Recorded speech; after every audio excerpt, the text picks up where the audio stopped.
Ana Catalina Emery, Visiones y Revelaciones Completas, quinta parte. Visiones de los apóstoles, de los mártires y de los santos. 21. Santa Catalina de Alejandría. Llamábase su padre Costa. Catalina era hija única. Como su madre tenía los cabellos rubios, era muy viva y animosa, y siempre debía padecer o combatir. Fuele dada una haya, y desde muy joven le pusieron maestros que le enseñasen. Vile hacer juguetes con cortezas que regalaba a los niños pobres. Cuando creció, escribió mucho en tablas y pergaminos y daba los escritos a otras jóvenes. Con todo, su corazón anhelaba por el Salvador de los hombres y porque se dignase conmoverla a ella también, y tuvo muchas visiones e ilustraciones. Desde entonces concibió un odio mortal a los ídolos y derribó, enterró e hizo pedazos a los idolillos que pudo hallar, por lo cual y por extraordinarios y profundos discursos contra los ídolos, tuvo que estar en la cárcel de su padre. Fue instruida en todas las ciencias y vi cómo paseando dibujaba en la arena y en los muros del castillo y que sus compañeras imitaban sus dibujos. Cuando tuvo 8 años, la llevó su padre consigo a Alejandría, donde conoció al que debía ser su esposo. Catalina recibió en el bautismo una sabiduría inefable. Hablaba cosas admirables, pero guardó secreto, como los demás cristianos, acerca de su religión. No pudiendo su padre soportar durante más tiempo la aversión al paganismo de Catalina, ni sus palabras y profecías, la hizo encarcelar, pues creía que así no podía tener trato ninguno con los que pensaban como ella. Por otra parte, la amaba mucho porque era hermosa y discreta. Los siervos y criadas que le servían eran remudados con frecuencia, porque entre ellos solía haber algún cristiano. Ya antes se le había aparecido Jesucristo como esposo celestial, y su imagen no se apartaba nunca de su alma, así que ella no quería oír hablar siquiera de ningún hombre.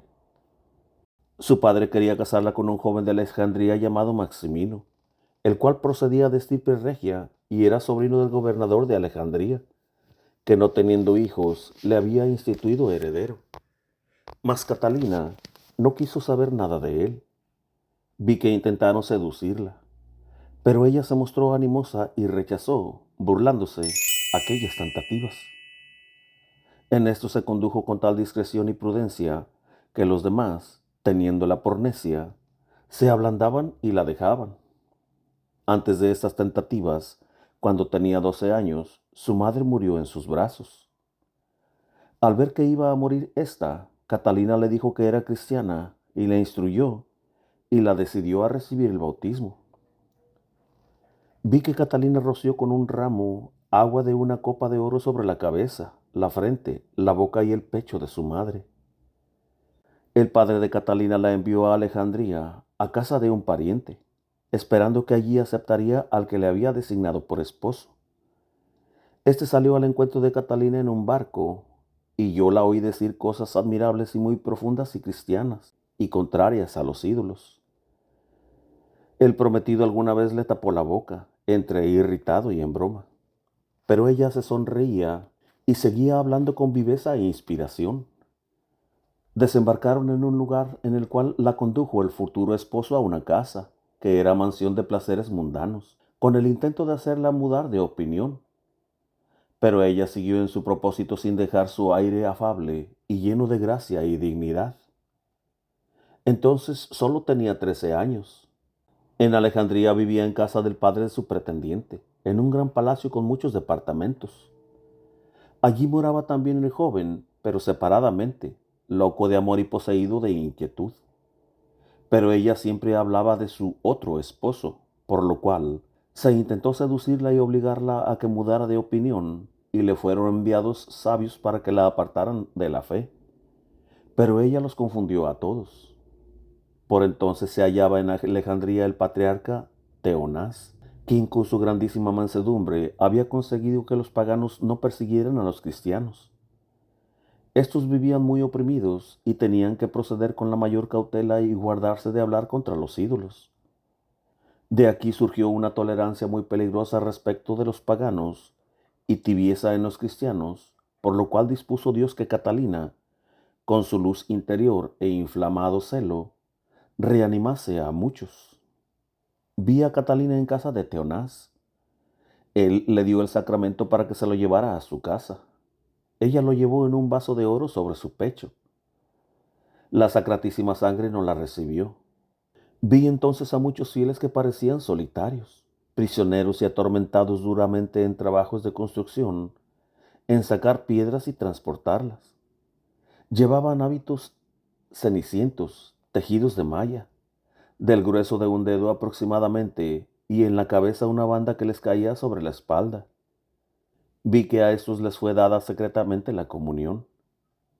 Catalina fue obligada por sus parientes a ir al templo de los ídolos, pero no solo no fue posible reducirla a ofrecerles sacrificios, sino que cuando la solemnidad era mayor, Catalina, arrebatada de santo entusiasmo, se acercó a los sacerdotes y derribó el altar de los perfumes, y echó por tierra los vasos, clamando contra las abominaciones de la idolatría. Levantóse entonces un gran tumulto. Apoderáronse de ella, la tuvieron por loca furiosa, y la condujeron al peristillo del templo para interrogarla. Ella seguía clamando con mayor violencia. Fue conducida a la cárcel, y en el camino llamó a todos los confesores de Cristo, invitándolos a unirse con ella para derramar su sangre por aquel que nos ha redimido con la suya. Fue encarcelada, azotada con escorpiones y arrojada a las bestias feroces. Yo pensaba que no es lícito ocasionar tan de intento el martirio, pero se dan excepciones, y hay instrumentos elegidos por Dios. Catalina era instada y violentada a que sacrificase a los ídolos y a que aceptase aquel matrimonio que ella tanto aborrecía. Anteriormente, después de la muerte de su madre, la había llevado muchas veces su padre a las escalonadas fiestas de Venus, pero ella siempre había estado allí con los ojos cerrados. En Alejandría estaba adormecido el celo de los cristianos. Halagaba mucho a los paganos que Teonás consolase a los esclavos cristianos maltratados por sus crueles amos y que los exhortase a servirlos con fidelidad, con lo que se mostraban los paganos tan aficionados a él, que muchos cristianos débiles sacaban de aquí la consecuencia que no sería cosa tan mala el paganismo. Por esta razón suscitó Dios a aquella esforzada, animosa e inspirada doncella, para que con sus palabras, con su ejemplo y su doloroso martirio, convirtiera a muchos que de otro modo no se habrían salvado. Era tan poco el cuidado que tenía en ocultar su fe, que iba por las plazas públicas buscando a los esclavos y trabajadores cristianos para consolarlos y exhortarlos a mantenerse firmes en la fe. Conocía que muchos se habían entibiado y apostataban a causa de aquella tolerancia. Había visto a tales apóstatas tomar parte en el sacrificio del templo, por lo cual sentía vivo dolor y santa indignación. Las bestias, a las cuales había sido arrojada después de azotada, le lamieron las heridas y ella se vio repentinamente curada en la cárcel. Su prometido quiso hacerle allí violencia, pero tuvo que salir confundido y anonadado. Vino su padre y la sacó de la cárcel, conduciéndola de nuevo a la casa del joven, donde fueron empleados todos los medios imaginables para inducirla a la apostasía. A las doncellas paganas que habían sido enviadas a ella para que la convencieran, ella las ganó para Cristo. Los filósofos que disputaron con ella se dieron por vencidos. El padre se puso fuera de sí y atribuyó todo esto a encantamiento, por lo cual mandó azotar y encarcelar de nuevo a su hija. La mujer del tirano, que había ido a visitarla, se convirtió, y con ella un oficial.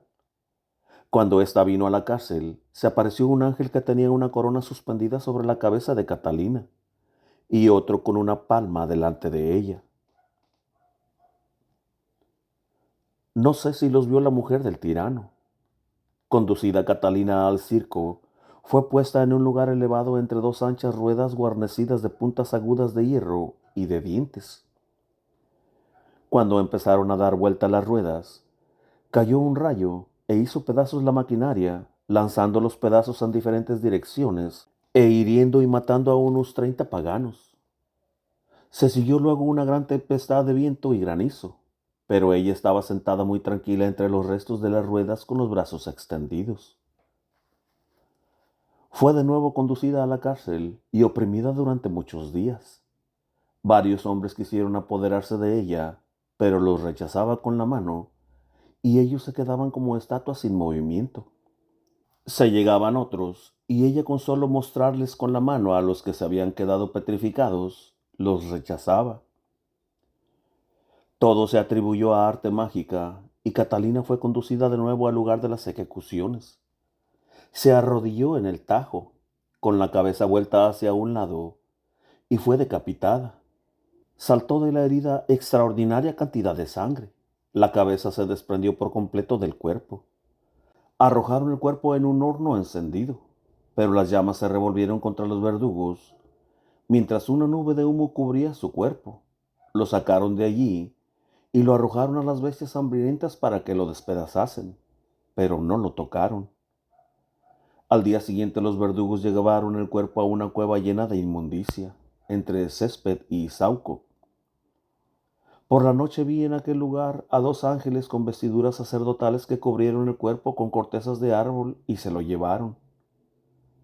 Catalina fue martirizada en el año 299, a la edad de 16 años. Entre las muchas doncellas que la acompañaron llorando al lugar del suplicio, algunas fueron después infieles. Pero la mujer del tirano y el oficial padecieron valerosamente y murieron por Cristo. Los ángeles llevaron el cuerpo de esta Santa Virgen a una cumbre inaccesible del monte Sinaí. Vi la superficie de esa cumbre, que tendría extensión suficiente, no más que para una casa pequeña. Estaba construida esta casa con ladrillos colorados impresos, con plantas y flores. Colocaron el cuerpo y la cabeza vueltos hacia la piedra, que parecía blanda como cera, puesto que aquel sagrado cuerpo quedó impreso dentro como una forma. Las manos quedaron claramente impresas en aquella piedra. Los ángeles colocaron encima de la piedra, ligeramente levantada sobre el nivel del suelo, una tapa que resplandecía. El cuerpo quedó allí por muchos siglos completamente escondido, hasta que fue mostrado en visión por Dios a un ermitaño del monte Horeb. Allí vivían solitarios bajo la obediencia de un abad. El ermitaño contó su visión repetidas veces a su abad, y supo que otro de los solitarios había tenido la misma visión. El abad les mandó, por santa obediencia, ir en busca del sagrado cuerpo.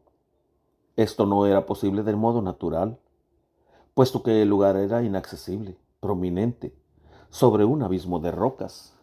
Los he visto recorrer toda esa comarca en una sola noche, lo que naturalmente hubiese exigido muchos días de camino.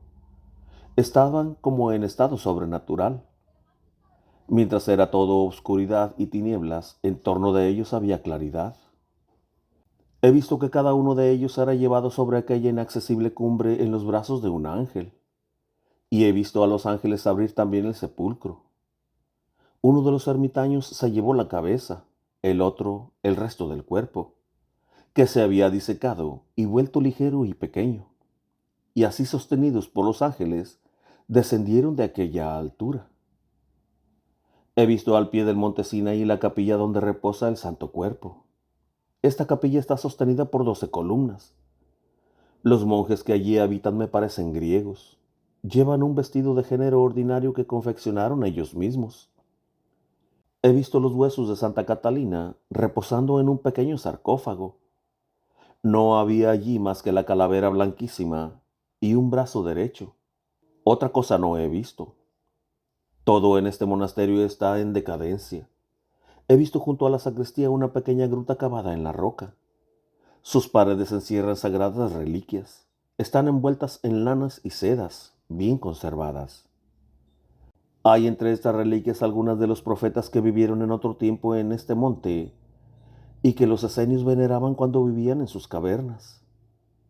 He visto reliquias de Jacob, de José y de su familia, cosas que los israelitas habían traído consigo desde Egipto.